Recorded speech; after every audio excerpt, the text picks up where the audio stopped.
Egal ob E-Scooter oder E-Bike, dieses Geräusch kriegt irgendwann jeder von euch zu hören.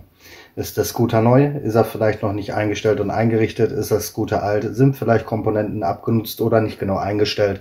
Und wie ihr dieses Problem lösen könnt, seht ihr in diesem Video. Teilen, liken, abonnieren nicht vergessen. Jetzt geht's los.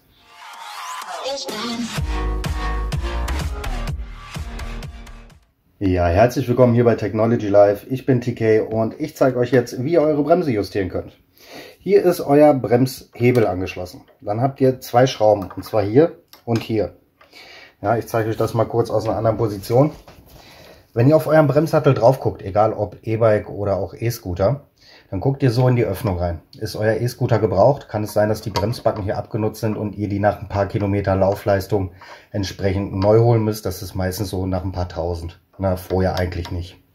In der Regel kommt dieses Quietschen und Knarren dadurch zustande, dass an diesen beiden Schrauben hier, an dieser und dieser, ja, die haben sich halt im Laufe der Zeit ein bisschen gelockert und dadurch sitzt der Bremssattel nicht mehr gerade auf der Scheibe, sondern ein bisschen schräg und dadurch kommt halt das Rascheln zustande. Ja, wichtig ist, macht erstmal die Bremsscheibe komplett sauber, dass wirklich keine Verunreinigungen da draus sind und dann richtet erst den Sattel aus. Wie man den Sattel ausrichtet, das zeige ich euch jetzt. Ich hänge die Kamera kurz einmal in einer festen Position rein. Ja, wir lassen jetzt einmal noch kurz das Rad drehen. Wir hören das Geschleife. Jetzt wird diese Schraube gelockert. Die habe ich in meinem Fall schon ein bisschen vorgelockert.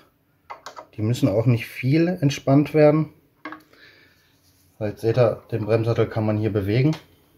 Ne, seht ihr, der ist jetzt so beweglich. Und jetzt hört man auch, wenn man Gas gibt, an verschiedensten Positionen schleift er. Jetzt richtet man den halt so aus, so wie ihr es jetzt hört, dass halt nichts mehr zu hören ist und schraubt das Ganze wieder fest. Für alle, die jetzt nicht so Fingerspitzen geübt sind, gibt es noch einen Trick. Da drückt man einfach die Bremse, bittet da jemanden, die komplett anzuziehen, zieht die beiden Schrauben fest in dem Moment und dann ist der Bremssattel auch komplett ausgerichtet. Das ist auch eine sehr, sehr nette Angelegenheit, um das schnellstmöglich hinzubekommen. In meinem Fall richte ich es jetzt manuell aus. Das wäre jetzt so perfekt. Ziehe das Ganze hier an. Erstmal sanft und locker. Gebe nochmal Gas, um zu überprüfen, ob das Schleifen weg ist. Wie man hört, das Schleifen ist immer noch weg. Ziehe weiter, die Schrauben immer Seite für Seite, immer fester, dass ich das Ganze nicht verziehen kann.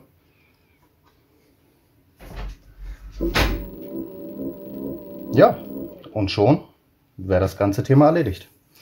Kein großer Aufwand, kein Stress.